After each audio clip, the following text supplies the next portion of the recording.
Le projet POP, c'est un projet phare du service de pharmacologie qui, depuis très longtemps, est impliqué dans la prévention du risque médicamenteux.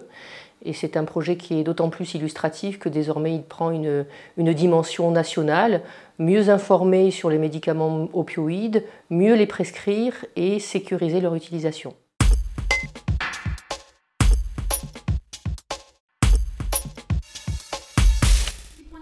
Le projet POP pour prévention et réduction des risques liés aux surdoses d'opioïdes en région PACA est un projet financé par l'ARS PACA depuis 2020 et porté par le Centre d'évaluation et d'information sur la pharmacodépendance Addictovigilance PACA Corse. Les actions du projet POP, c'est de mettre en place des actions de proximité et d'aller vers les professionnels pour améliorer la prise en charge des patients consommateurs d'opioïdes, les pratiques professionnelles et surtout améliorer la diffusion de naloxone. Et la naloxone, c'est un antidote des surdoses aux opioïdes.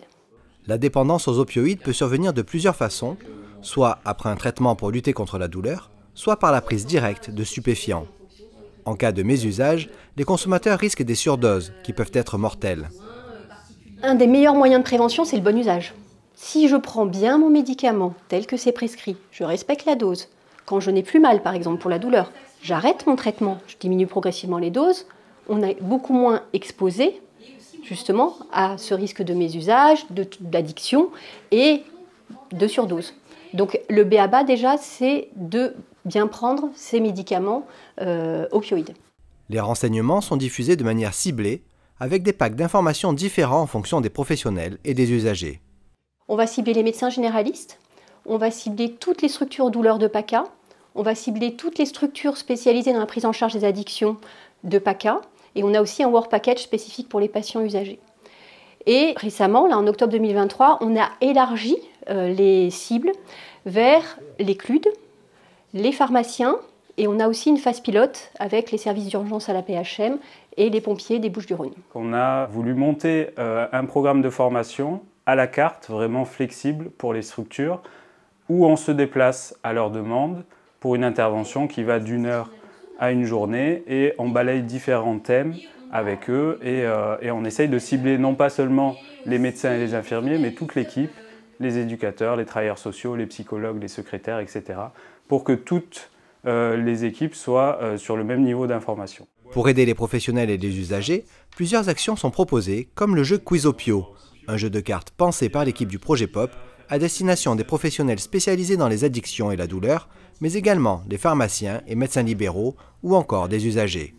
Alors ce jeu, il est parti d'une co-construction avec des acteurs de terrain, une structure spécialisée dans la prise en charge des addictions qui s'appelle le Bus 3132.